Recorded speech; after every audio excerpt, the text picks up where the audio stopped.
Hello viewers, दृष्टि IAS के editorial analysis में आप सभी का स्वागत है। इस सेक्शन में हम अलग अलग न्यूज़पेपर्स और न्यूज़ पोर्टल से आपके लिए एडिटोरियल्स चुनते हैं, जिससे आपको भारत सहित विश्व में होने वाली अनेकों घटनाओं के बारे में विस्तार से जानकारी मिल सके। इस सेक्शन में सबसे पहले दिए गए एडिटोरियल को हम अपने यूपीएससी सिलेबस से लिंक करते हैं। उसके बाद कुछ महत्वपूर्ण की पॉइंट्स और अंत में कुछ इंपॉर्टेंट कॉन्सेप्ट्स जो यूपीएससी एग्जामिनेशन के पर्सपेक्टिव से महत्वपूर्ण है उन्हें देखते हैं। डियर व्यूअर्स, हम आशा करते हैं कि दृष्टि आईएएस की तरफ से लिए गए इस इनिशिएटिव को आप काफी पसंद करेंगे और आपके सुझाव हमारे लिए अत्यंत महत्वपूर्ण हैं। तो कृपया कमेंट सेक्शन में अपने सुझाव जरूर दें। तो चलिए बिना किसी देरी के शुरू करते हैं आज का एडिटोरियल एनालिसिस। प्रिय व्यूअर, यह वीडियो अंग्रेजी में भी उपलब्ध है। देखना चाहें तो आप हमारे इंग्लिश चैनल दृष्टि आईएएस इंग्लिश पर जाएं। आपकी सुविधा के लिए इस वीडियो के डिस्क्रिप्शन में इंग्लिश वीडियो का लिंक भी दिया गया है।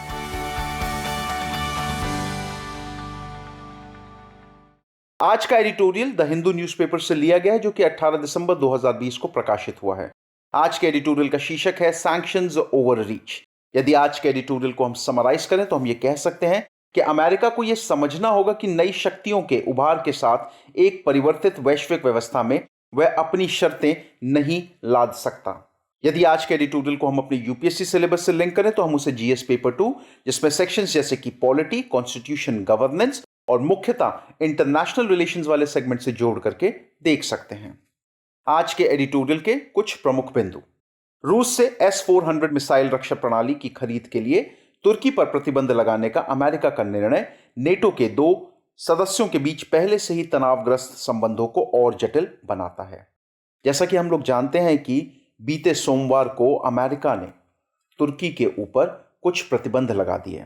इन प्रतिबंध लगाने का जो कारण दिया है तुर्की के ऊपर, वो ये है कि यूनाइटेड स्टेट्स ऑफ अमेरिका का कहना ये कि सैंक्शंस एक्ट जो 2017 में पारित हुआ था, उसके तहत तुर्की के ऊपर ये प्रतिबंध लगाए गए हैं।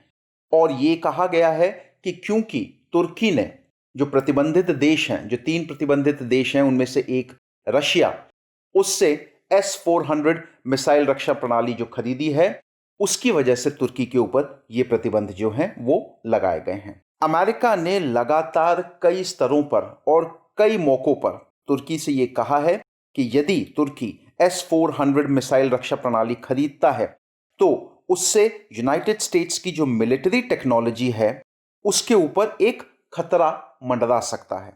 साथ ही साथ अमेरिका का कहना यह भी था कि इस डील के बाद जो रशिया का डिफेंस सेक्टर है उसे मजबूती मिलेगी, साथ ही साथ जो रशिया है उसको तुर्की की सेना और डिफेंस इंडस्ट्री में भी एक्सेस मिल सकता है। अमेरिकी विदेश मंत्री माइक पोम्पियो ने इस सप्ताह के आरंभ में कहा था कि ट्रंप प्रशासन रूस से तीसरी दुनिया के देशों के हथियार खरीदने को हतोत्साहित करने पर लक्षित 2017 में पारित CAATS अधिनियम, जो कि countering America's adversaries through sanctions act के तहत तुर्की पर प्रतिबंध लगाने के लिए बाध्य है। अमेरिका ने जो हवाला दिया है वो हम जानते हैं। जो अमेरिका का कहना है वो ये कि उसने CAATS एक्ट के अंतर्गत तुर्की के ऊपर ये प्रतिबंध लगाया है। इससे पहले कि आगे बढ़े, थोड़ी सी जानकारी इस एक्ट के बारे में, जो CAATS।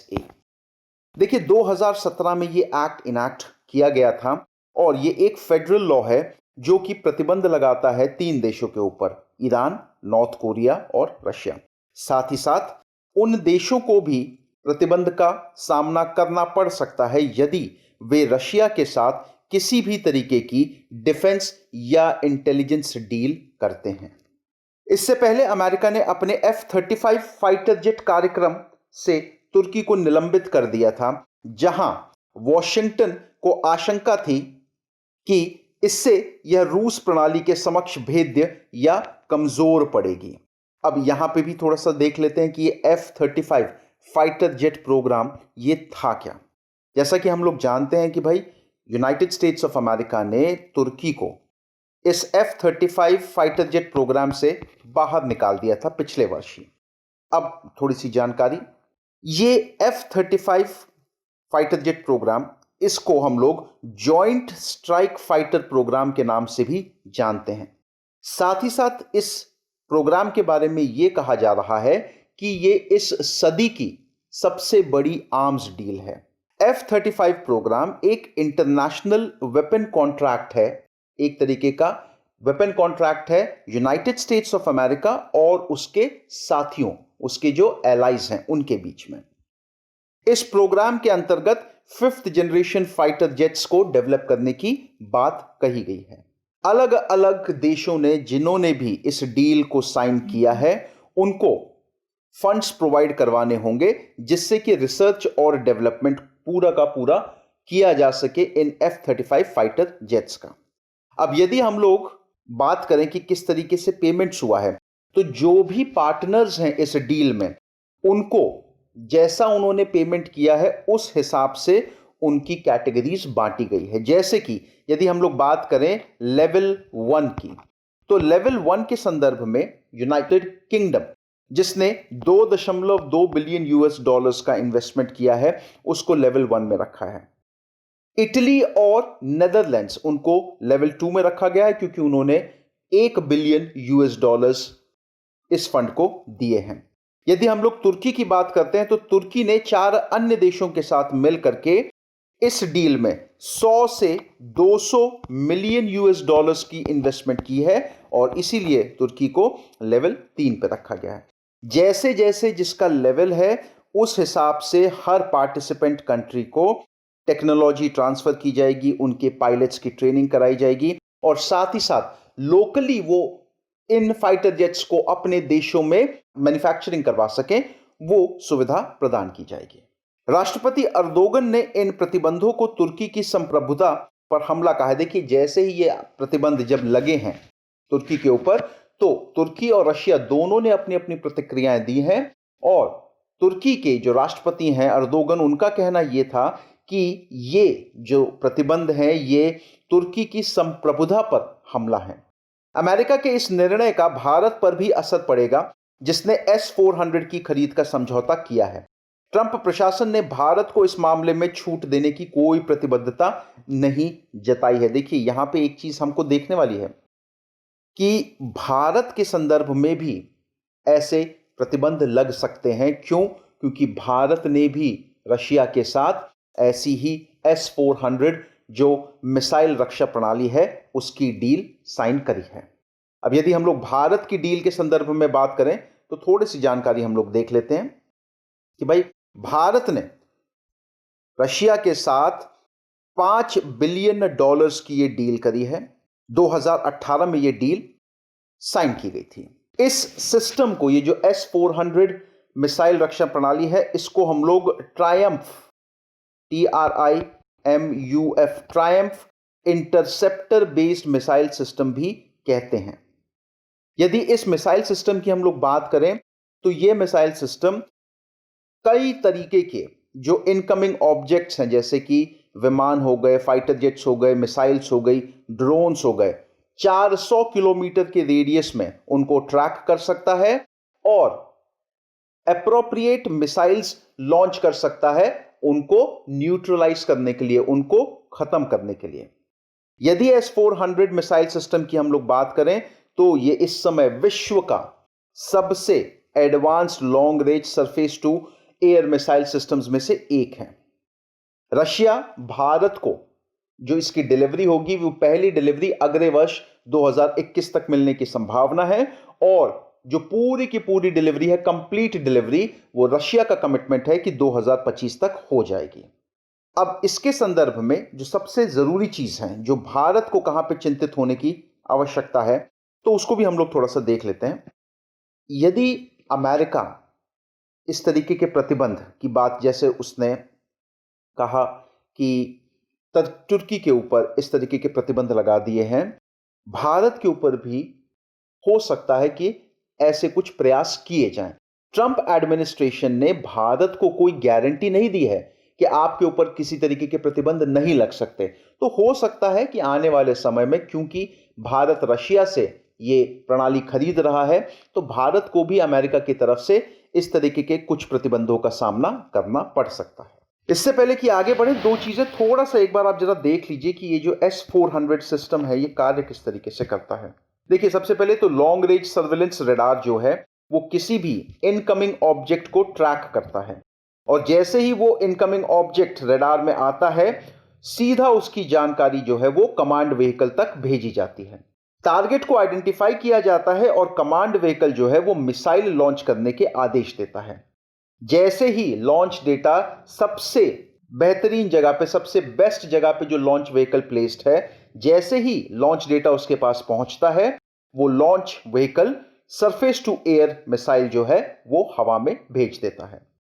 इसके बाद एक और इसके साथ जो सबसे खूबसूरती जुड़ी हुई है वो ये कि जो रडार है, एंगेजमेंट रडार, वो मिसाइल को गाइड करता है पूरे तरीके से ताकि निशाना जो है वो अचूक हो, सटीक जाकर के उस इनकमिंग ऑब्जेक्ट के ऊपर लग सके।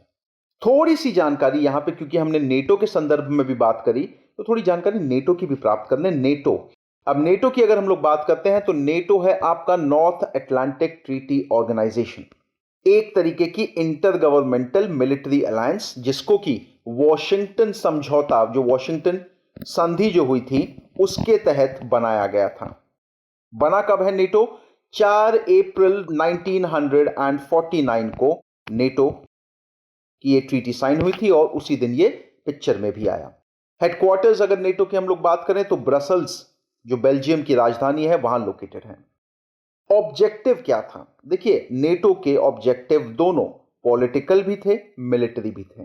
पॉलिटिकल ऑब्जेक्टिव्स की अगर हम लोग बात करें तो नेटो इस चीज को पूरे तरीके से सपोर्ट करता है कि डेमोक्रेसी जो है वो बनी रहे विश्व भर में। साथ ही साथ डिफेंस से रिलेटेड या सिक्योरिटी से रिलेटेड कोई भी समस्या यदि होती है मेंबर देशों को, तो उनको भी सॉल्व करने में नेटो अपनी भूमिका निभाता है। यदि मिलिट्री ऑब्जेक्टिव की बात करें तो इसमें नेटो कमिटेड है कि जिस भी तरीके से हो सके, पहले तो कोशिश होती है कि पीसफुली, शांति के साथ किसी भी इशू को पूरे तरीके से सॉल्व कर लिया जाए। लेकिन यदि डिप्लोमेटिक एफर्ट फेल हो जाते हैं तब नेटो जो है वो अपनी मिलिट्री पावर का इस्तेमाल करके उस पूरे के पूरे इशू को खत्म करने का प्रयास करता है। वर्तमान परिदृश्य के संदर्भ में बात करें तो तुर्की के मामले में वॉशिंगटन ने कहा है कि अगर अंकारा ने इस प्रणाली को सक्रिय नहीं किया होता तो इन प्रतिबंधों को लागू नहीं किया गया होता। देखिए, बहुत बचकानी बात कही है। जब कोई देश 4-5 बिलियन डॉलर्स खर्च करता है किसी एक चीज के ऊपर, और आप ये कैसे उम्मीद कर सकते हैं कि वो उसका इस्तेमाल नहीं करें? अक्टूबर के महीने में तुर्की ने S-400 प्रणाली का इस्तेमाल किया, उसको एक्टिवेट किया, और ठीक 2 महीने के बाद अमेरिका ने तुर्की के ऊपर प्रतिबंध लगा दिया। तुर्की को F-35 कार्यक्रम से निलंबित करने का अमेरिकी निर्णय उसके अधिकार क्षेत्र के अंदर का मामला था। वॉशिंगटन यह तय कर सकता था कि वह किसे हथियार बेचे, लेकिन किसी तीसरे देश से हथियार खरीदने के फैसले के लिए अन्य देशों को प्रतिबंधों के रूप में दंडित करना, यदि उस देश की संप्रभुता में हस्तक्षेप करना नहीं भी है तो एक सीमा पर यह दादागिरी अवश्य है। मैंने आपको बताया कि भाई तुर्की को F-35 फाइटर जेट प्रोग्राम उससे भी निष्कासित कर दिया गया है। उस केस में अमेरिका ने जो इनिशिएटिव लिया उसमें हम अमेरिका को कुछ नहीं कह सकते। क्यों? क्योंकि वो पूरा का पूरा मैटर अमेरिका के कंट्रोल में था, अमेरिका का ही इनिशिएटिव था, और अमेरिका जिसे चाहे वो उस प्रोग्राम का हिस्सा बना सकता है या निकाल सकता है। लेकिन ये जो यहां पे बात हो रही है कि आप किसी तीसरे देश से हथियार नहीं खरीद सकते, ये और कुछ नहीं। यदि अगर हम लोग इसको ये कहें कि भाई संप्रभुता पर हमला अगर ना भी बोलें तो हम ये जरूर कह सकते हैं कि यह एक तरीके की दादागिरी है। दादागिरी इस सेंस में कि अमेरिका चाहता है कि जिसको भी हथियार खरीदने हैं वो या तो मुझसे खरीदे या मेरे बताए हुए अन्य देशों से खरीदे। देखिए, हर देश की अपनी आवश्यकताएं होती हैं, अपनी रिक्वायरमेंट होती है, अपने सिक्योरिटी चैलेंजेस होते हैं, जिसको देख करके हर देश जो है वो अपनी जरूरत के हिसाब से अपने हथियार खरीदता है। यदि कोई देश आकर के बोले कि आपको ये नहीं ये हथियार खरीदना चाहिए, सजेशंस आप दे सकते हैं, लेकिन आप किसी के ऊपर दबाव नहीं बना सकते कि आपको यही ही खरीदना होगा, और यदि आप मेरे बताए हुए हथियार नहीं खरीदेंगे तो मैं आपके ऊपर प्रतिबंध लगा दूंगा। ये बहुत गलत है। S-400 जिसे रूस ने सीरिया में पूर्वी यूरोप के साथ अपनी सीमाओं पर और आर्कटिक वृत्त में तैनात किया है, एक अत्यंत उन्नत हवाई सुरक्षा ढाल के रूप में देखा जा सकता है। मैंने आपको कहा कि ये S-400 जो प्रणाली है, ये इस समय दुनिया की बेहतरीन एयर डिफेंस सिस्टम में से एक है। आगे का रास्ता, यह आश्चर्यजनक नहीं है कि तुर्की, चीन और भारत, जो चुनौतीपूर्ण सुरक्षा चुनौतियों के साथ उभरती हुई महत्वाकांक्षी शक्तियां हैं, उन्होंने S-400 को चुना है। उन्हें दंडित करना किसी रणनीतिक सोच से रहित दादागिरी है। भू राजनीतिक दृष्टिकोण से अमेरिका के यह प्रतिबंध तुर्की को रूस के और निकट करेगा, भले ही सीरिया, लीबिया और अभी नगोर्नो काराबाख जैसे संकटपूर्ण विषयों में उनमें गंभीर असहमति रही हो। देखिए, जैसा कि हम लोग जानते हैं कि भारत के अलावा तुर्की ने और चीन ने भी S-400 डिफेंस सिस्टम को परचेज किया है। और हम लोग ये देख सकते हैं, जो सबसे इस डील का जो सबसे बड़ा असर पड़ेगा वो ये पड़ेगा कि तुर्की को एक तरीके से अलग थलग करने का प्रयास किया है अमेरिका ने, लेकिन तुर्की इससे अलग थलग ना होकर के वो रशिया के पास और उसकी निकटता बढ़ सकती है। हालांकि इन दोनों देशों के बीच में अक्सर कई मुद्दों, चाहे वो सीरिया हो, चाहे वो लीबिया हो, और अभी हाल ही में हमने देखा कि नगोर्नो काराबाख के रीजन में भी दोनों देशों ने अपना स्टेटमेंट एकदम क्लियर रखा था। रशिया ने भले ही डायरेक्टली अपने आप को उस लड़ाई में, जो कि अजरबैजान और आर्मेनिया के बीच चल रही थी, उसमें डायरेक्टली अपने आप को शामिल नहीं किया, लेकिन वैश्विक स्तर पर यह सब जानते हैं कि यदि लड़ाई होती, अजरबैजान की तरफ से तुर्की आता, तो आर्मेनिया की मदद करने के लिए रशिया जरूर इंटरवीन करता। इन सब सिचुएशंस के बावजूद तुर्की ने यदि रशिया को चुना इस डील के लिए, तो समझिए वो उसकी कोई बहुत बड़ी जरूरत रही होगी, इसलिए उसने रशिया को चुना। और आप एक चीज को यह भी समझिए कि ये जो खरीद हुई है अभी, ये एक तरीके से जो बदलता हुआ जो राजनीतिक परिदृश्य है उसकी ओर भी इशारा कर रहा है। अमेरिका तुर्की तनाव, फ्रांसीसी राष्ट्रपति इमानुएल मैक्रों और अर्दोगन के बीच कहासुनी, पूर्व भूमध्य सागर ये क्षेत्र को लेकर ग्रीस तुर्की विवाद आदि ने प्रकट किया है होता है कि नेटो में दरार आ चुकी है। एक बात आप ये समझिए कि अब नेटो पहले जैसा नेटो नहीं रहा। हाल ही में हमने देखा कि नेटो के दो सदस्य फ्रांस और तुर्की के राष्ट्रपतियों के बीच में काफी ज्यादा कहासुनी हुई थी। साथ ही साथ भूमध्य सागरीय क्षेत्र को लेकर के भी ग्रीस और तुर्की के बीच में जो विवाद था वो काफी आगे तक बढ़ा था। तो इसको देख करके ये साफ प्रतीत होता है कि धीरे धीरे अब नेटो जो पहले की तरह शक्तिशाली होता था, अब वैसा प्रतीत होता नहीं दिखाई दे रहा। अमेरिका को खुद से पूछना चाहिए कि क्या वह इस दरार को और बढ़ाना चाहता है या वैश्विक व्यवस्था में आ रहे बदलाव के अनुरूप एक व्यापक दृष्टिकोण अपनाना चाहता है। 1990 के दशक की एक पक्षीयता ने पहले ही एक नए बहुपक्षवाद के उभार के लिए रास्ता छोड़ दिया है। देखिए, अब अमेरिका को, क्योंकि सारे देशों में अगर हम लोग बात करें नेटो के, तो सबसे ज्यादा शक्तिशाली और वो देश जिसकी बात सबसे ज्यादा मानी जाती है वो अमेरिका ही है।